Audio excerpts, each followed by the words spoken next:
तो नमस्कार। स्वागत है आप सभी का एमजीवी स्टडी पॉइंट यूट्यूब चैनल में। तो दोस्तों मिक्स क्वेश्चन नंबर 26 लेकर के उपस्थित है। ये रीजनिंग की एमसीक्यू टाइप 10 की सीरीज है।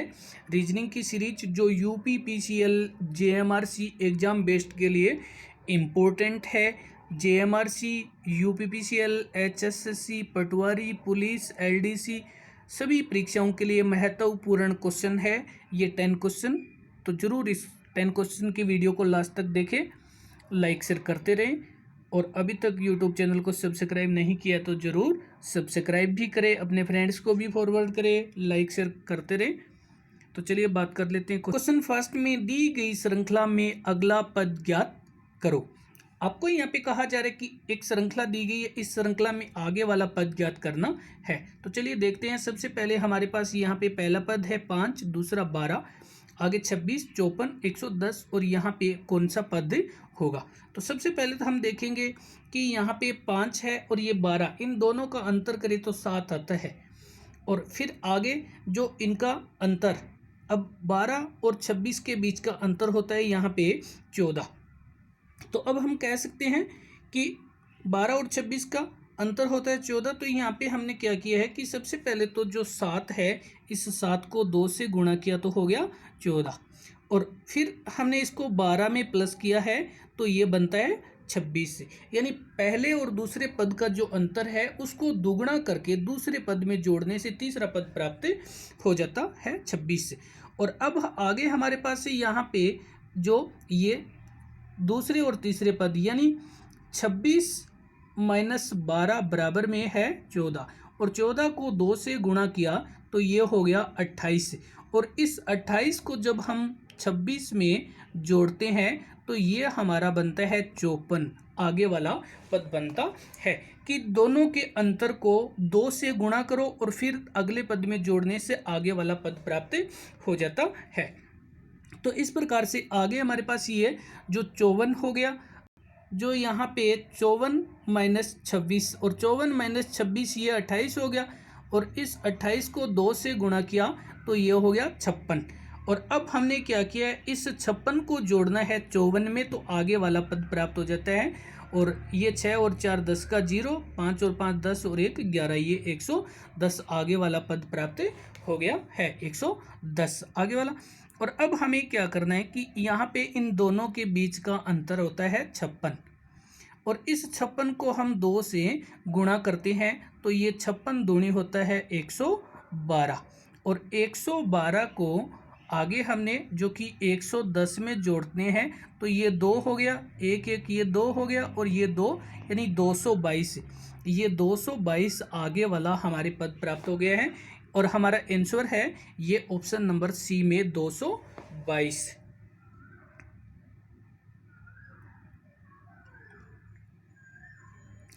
आंसर जो 222 है, यहाँ पे 222 आ गया कि हमें क्या करना है, इन दोनों का अंतर, और अंतर को 2 से गुणा करके इस पद में जोड़ेंगे तो आगे वाला पद प्राप्त हो जाएगा। और इसको हम दूसरे तरीके से ऐसे भी कर सकते हैं कि यहाँ पे पहले हमारे पास पहला पद 5, 5 को 2 से गुणा करके 2 कर दिया तो ये हमारे पास 12 हो गया। फिर 12 को हमने 2 से गुणा करके 2 जोड़ दिया तो ये हमारे पास हो गया 12 2 24 और 2 26 हो गया। फिर आगे हमने 26 को 2 से गुणा करके 2 जोड़ दिया तो ये हमारे पास 26 2 52 और 2 54 हो गया। इस प्रकार से आगे हमने जो ये हमारे पास 54 इंटू 2 और प्लस 2 किया तो ये हमारे पास हो गया 110। अब हमने 110 इंटू 2 किया और प्लस 2 किया तो 110 को किया तो ये 220 हो गया, और 220 में 2 प्लस किया तो ये 222 हो गया। दोनों में से आपको जो फॉर्मूला आपका सेट होता है वही करके आपको राइट आंसर निकालना है, जो ऑप्शन नंबर हमारा सी है 3 से। और चलते हैं बात करते हैं अगले क्वेश्चन की। तो आगे हमारे पास क्वेश्चन नंबर है सेकंड। क्वेश्चन सेकंड, निम्नलिखित 4 में से 3 किसी प्रकार से एक समान है और वह अपना एक समूह बनाते हैं, अतः वह कौन सा समूह है जो इनमें शामिल नहीं है। कि आपको 4 दिए गए हैं लेकिन 4 में से 3 तो एक समूह के है, एक कैटेगरी के है, बट एक अलग है। अलग कौन सा है और कैसे हैं, तो आइए चलिए बात कर लेते हैं कि यहाँ पे हमारे पास ऑप्शन डी है वो अलग है, क्योंकि इसमें PQRST ये कंटिन्यू वर्ड आ रहे हैं, जबकि यहाँ पे इसमें डबल सी आ रहा है, इसमें डबल जी आ रहा है, इसमें डबल आई आ रहा है। तो ये तीनों में से एक जो अक्षर है उसमें उसको दोहराया गया है। जो PQRST ऑप्शन डी है उसको छोड़ करके अन्य सभी अक्षर समूह में 4 भिन्न प्रकार के अक्षर हैं, चारों अलग अलग है और एक अक्षर समूह को 2 बार प्रयोग में किया गया है। जैसे पहले ऑप्शन में सी को 2 बार, ऑप्शन बी में जी को 2 बार और ऑप्शन सी में आई को 2 बार, जबकि ऑप्शन डी PQRST में 5 अक्षर भिन्न है, दोबारा किसी का प्रयोग नहीं किया गया है। और चलते हैं बात कर लेते हैं अगले क्वेश्चन की। तो आगे हमारे पास क्वेश्चन नंबर है 3। क्वेश्चन 3 में निम्नलिखित आकृति में सरल रेखाएं कितनी है। आपको रेखाएं काउंट करके पता करना है कि कितनी है। तो चलिए देखते हैं आकृति। सबसे पहले तो आपके सामने यहाँ पे एक पिक्चर है, ये पिक्चर है आपके सामने और इस पिक्चर को आप देखेंगे तो आपको पता चलेगा कि इसमें कितनी आकृतियां हैं जो सरल रेखा बनाती है। तो सबसे पहले अगर इसको नाम दें ABCDEFGHIJKL, यहाँ पे हमने इन सभी को नाम दे दिया। और आगे जो कि हमारे पास ये M, ये होगी N, ये होगी O, ये होगी P और ये होगी Q और ये होगी R। ये हमारे पास से सभी जो रेखाएं उनको नाम दे दिया। अब सबसे पहले हम आपको काउंट करवाते हैं कि 3 क्षैतिज रेखाएं हैं, 3 क्षैतिज रेखाएं हैं जिसको हम हॉरिजेंटल बोलते हैं। तो हॉरिजेंटल में 3 हमारे पास जो लाइन है जिसको हॉरिजेंटल बोलते हैं। पहली हमारे पास है ये वाली AE और दूसरी हमारे पास LF और तीसरी हमारे पास KG, ये 3 होगी। अब आगे हमारे पास 5 लाइनें हैं वो लंबवत रेखाएं हैं जिसको हम वर्टिकल बोलते हैं। तो पहली है हमारे पास AK, पहली हमारे पास AK, दूसरी हमारे पास BJ, तीसरी हमारे पास CI, चौथी हमारे पास DH और पांचवी हमारे पास EG। ये 5 हमारे पास लाइनें हैं। तो पहली हमारे पास 3 थी, फिर हमारे पास हो गई 5। अब आगे हमारे पास है तिरछी रेखाएं, जिसमें एक तो हमने ये LM नाम दिया था और इसको हमने Q नाम दिया था और इसको नाम दिया था P। और इसके बाद में यहाँ पे एक ये जो हमारी यहाँ पे और एक ये हमारी और एक ये, तो इस प्रकार से 3 तो हमारी इधर और 3 हमारी इधर है। ये टोटल जो तिरछी लाइनें 6 है।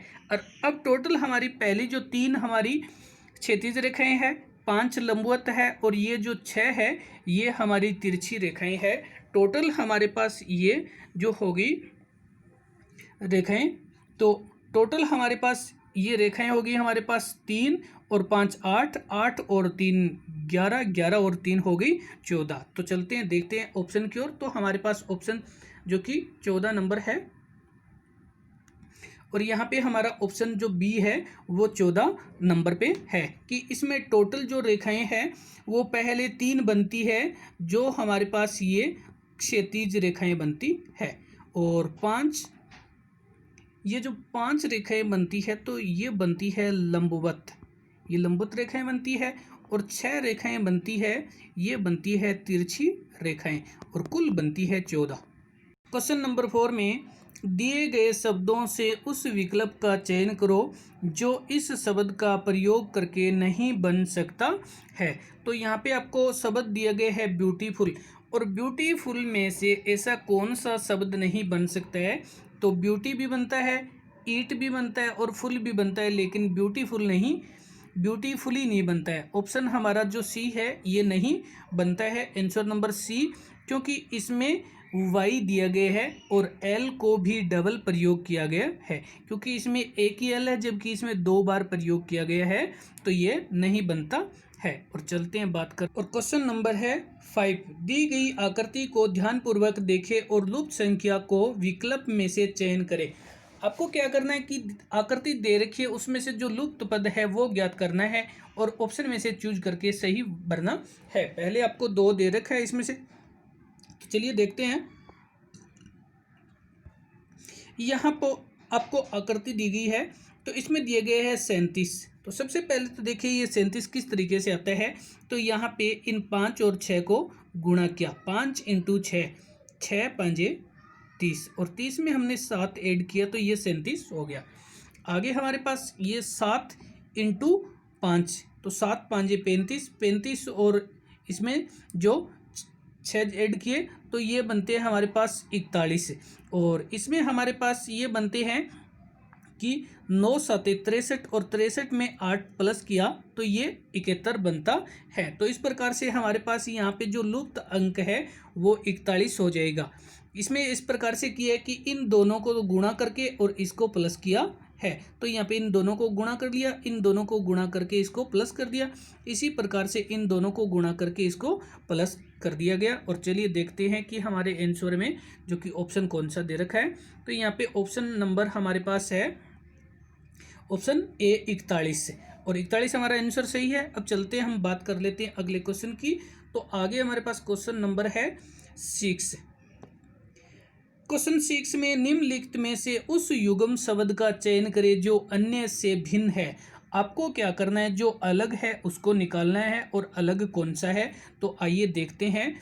यहाँ पे उलझना और भ्रमित होना दोनों एक है, उचित और न्यायसंगत दोनों एक है, समृद्ध और धनवान दोनों एक है, लेकिन ये पुराना और नया दोनों एक दूसरे का विलोम है। बाकी सभी दोनों एक दूसरे के पर्यायवाची समानार्थी है, लेकिन ये जो बी है ये इसका विलोम है।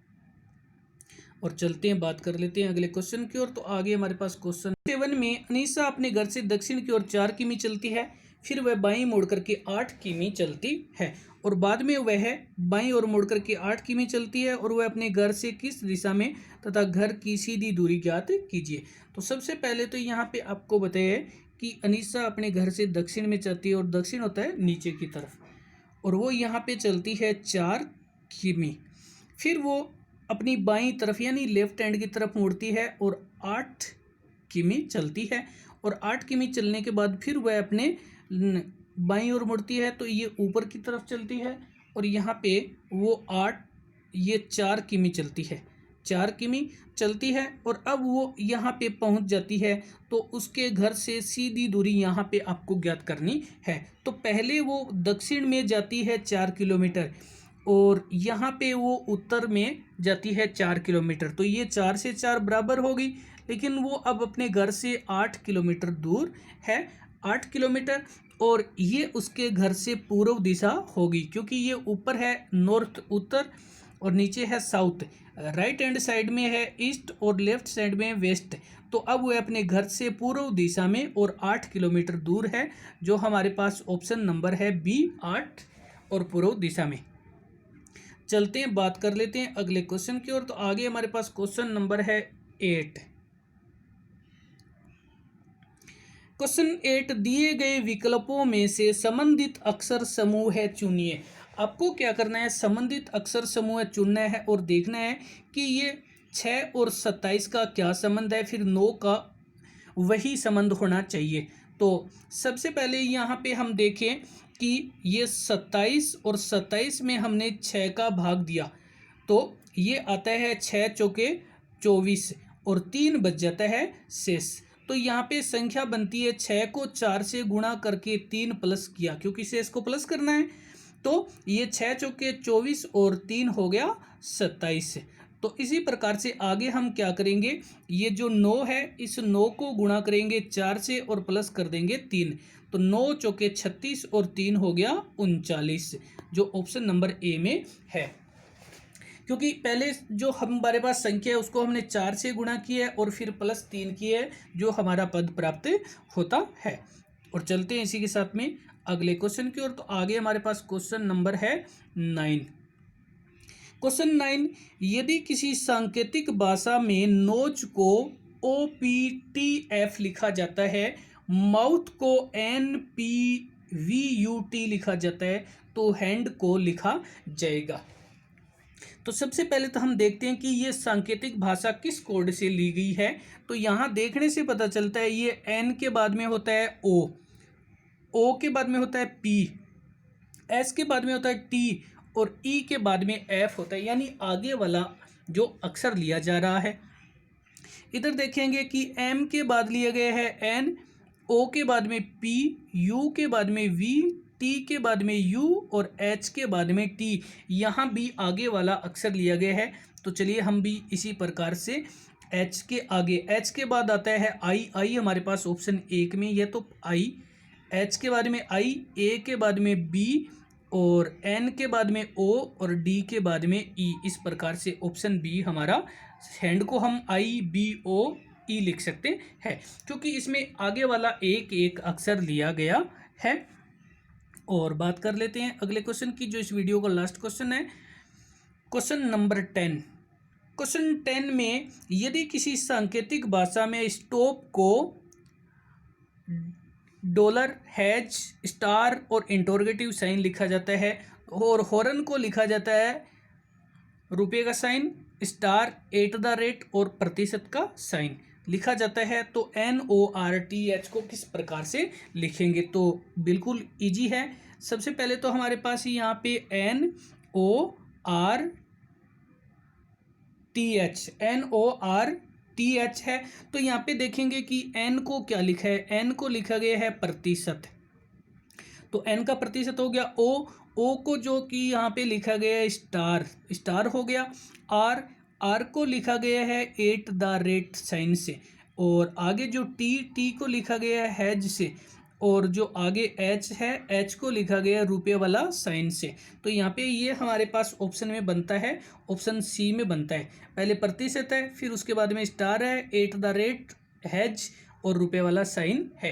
क्योंकि यहाँ पे हमारे पास जो शब्द दिए गए NORTH वो इस और इस दोनों में से मिलके बना हुआ है, कि इसमें से N ले लिया, इसमें से R ले लिया, इसमें से O ले लिया और इसमें से ले लिया T और इसमें से ले लिया H। तो ये सभी संकेत हमें उसी अक्षर के काम में लेने हैं जो यहाँ पे पहले दर्शाए गए हैं स्टॉप और हॉर्न में। तो दोस्तों इसी के साथ में धन्यवाद। वीडियो देखने के लिए लाइक शेयर करते रहें। नेक्स्ट वीडियो अपलोड हो तब तक के लिए धन्यवाद।